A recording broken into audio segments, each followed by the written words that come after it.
नमस्कार साथियों। जैसा कि हम सब जानते हैं कि पिछले 1 महीने से दिल्ली की कड़कड़ाती सर्दी में हमारे किसान भाई नए 3 कृषि बिलों को लेकर आज आंदोलन कर रहे हैं। सरकार का कहना है कि इन कृषि बिलों से किसानों को बहुत फ़ायदा होगा, जबकि किसान का कहना है कि नहीं, ये तो डेथ वारंट है हमारे लिए और इसको वापस लिया जाए। तो आइए हम देखने की कोशिश करते हैं कि इसमें सही क्या है। इसके लिए हम तीनों बिलों को एक एक करके देखेंगे कि इसमें किसानों के लिए क्या है और पूंजीपति के लिए क्या है। तो सबसे पहले हम देखते हैं एसेंशियल कमोडिटी एक्ट।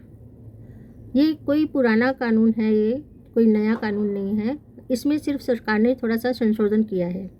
संशोधन ये किया है कि पहले इसमें कालाबाजारी और जमाखोरी को रोकने के लिए एक निश्चित सीमा तक कोई उसका स्टोरेज कर सकता था और इस लिमिट को अब सरकार ने ख़त्म कर दिया है।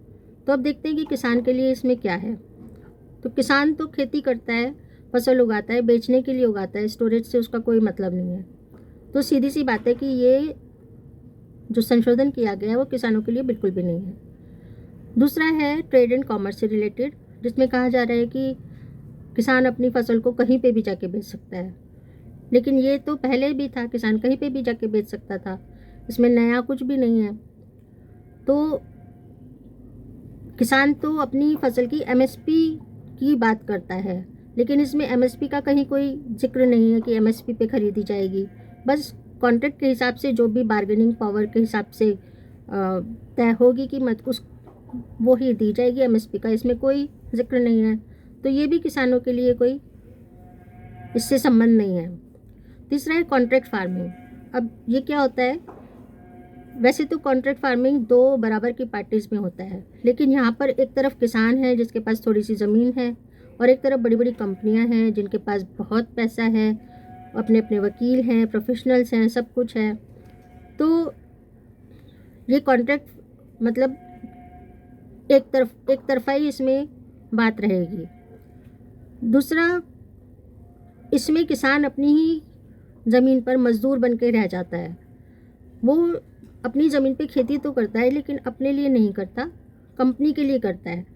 अपनी मर्ज़ी से नहीं करता कि वो जो चाहे उगाए, तो वो भी कंपनी की मर्ज़ी से करता है कि कंपनी जो फसल कहेगी वही उसे उगाना पड़ेगा और जो बीज खाद वगैरह वो जो देगी वही उसे इस्तेमाल करना होगा।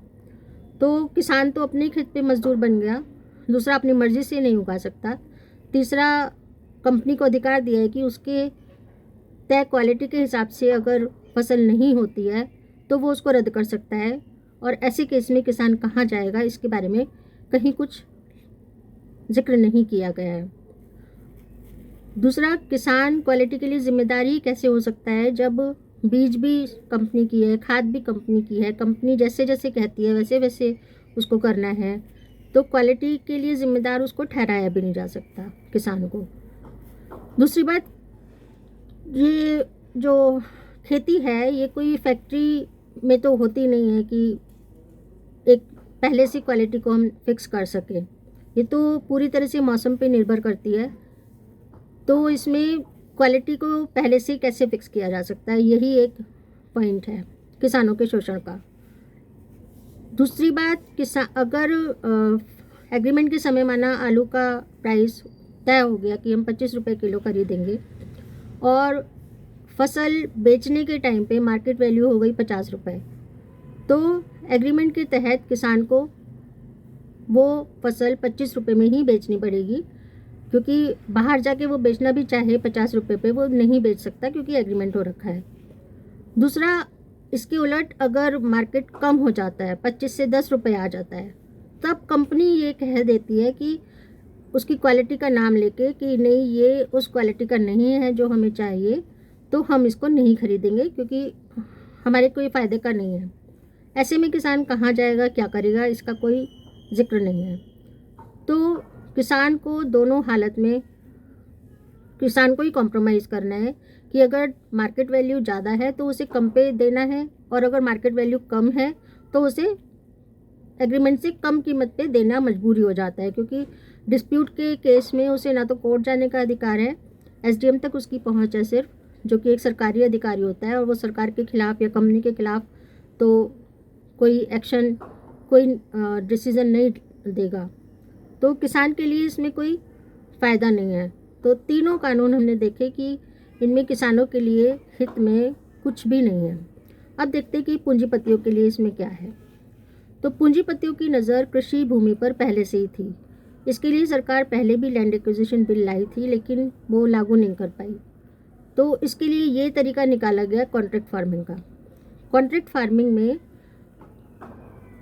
कंपनी जो किसान की फसल है उसका बीमा और क्रेडिट से जोड़ दिया गया है। मतलब कि कंपनी उसकी फसल का बीमा भी करा सकती है और उस पर लोन भी ले सकती है। तो मीन्स कि भविष्य में कंपनी डिस्प्यूट होने के केस में उसकी ज़मीन पर कब्जा करने का उसका एक ऑप्शन उसे दे दिया गया है। तो ये पूंजीपतियों के हित में जाता है। दूसरी बात है स्टोरेज के लिए। तो कंपनी जब कॉन्ट्रैक्ट फार्मिंग कराएगी तो जो फसल होगी उसे रखने के लिए उसे स्टोरेज की प्रॉब्लम ना हो, इसके लिए स्टोरेज की लिमिट हटा दी गई है कि कितना भी कर सकते हैं। तो ये भी पूंजीपतियों के ही हित में जाता है। तीसरा है कि ट्रेड एंड कॉमर्स, की कहीं पे भी जाके बेच सकते हैं कहा जा रहा है किसान, लेकिन वो तो पहले भी था। तो ये जो कहा जा रहा है कि किसान कहीं पे भी बेच सकता है, इसका दूसरे तरह से मीनिंग ये है इनडायरेक्टली कि ये कहने की कोशिश की जा रही है कि खरीदार कहीं से भी खरीद सकता है, कहीं पे भी बेच सकता है, कहीं पे भी उसको ट्रांसपोर्ट करके ले जा सकता है और जब चाहे वो भेजे। उसकी कोई रूल्स रेगुलेशंस नहीं है कि वो मतलब कब बेचेगा। ये है कि जब महंगाई दुगनी हो जाएगी तब तक वो उसे रोक सकता है, कोई सरकार कानूनी कार्यवाही नहीं कर सकती है। तो ये भी उसके हित में जाता है। तो सीधी सी बात है कि हमने देखा तीनों बिल में किसान के लिए कुछ नहीं है, जबकि पूंजीपतियों के लिए बहुत कुछ है इसमें। तो हम समझ सकते हैं कि ये सरकार को भ्रम है कि किसान भ्रमित है और उसके लिए बहुत फ़ायदेमंद है, जबकि सच तो ये है कि सरकार को भ्रम है, या कहें कि सरकार एक ढोंग कर रही है ना समझने का। असल में वो ये बिल लाई ही पूंजीपतियों के लिए है, क्योंकि पूंजीपति उनके इलेक्शंस का फंड प्रोवाइड कराते हैं, तो उनको उसकी कीमत चुकानी ही है किसी न किसी तरह से। तो ये उनके फ़ायदे के लिए किया गया है। तो अब हम समझ सकते हैं कि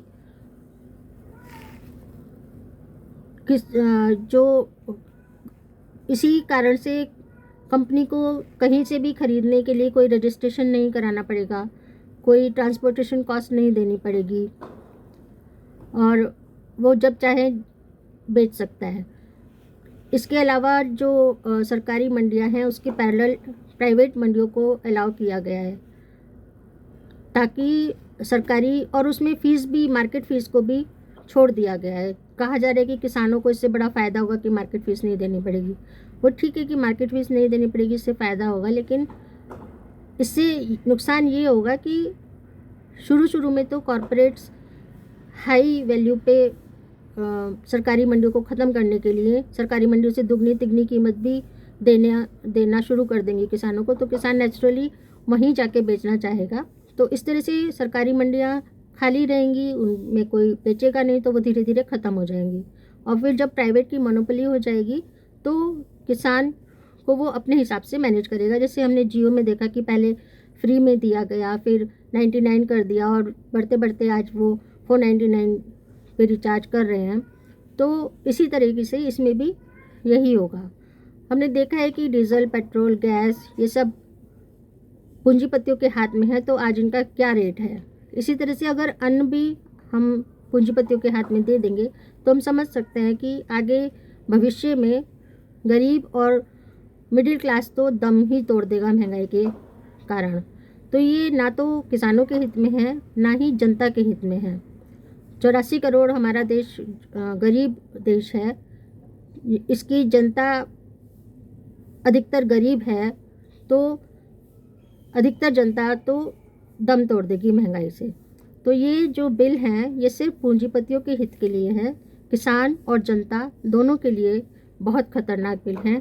इसलिए किसानों का प्रोटेस्ट एकदम जायज़ है और सरकार को जल्दी से जल्दी ये बिल वापस ले लेने चाहिए। Thank you.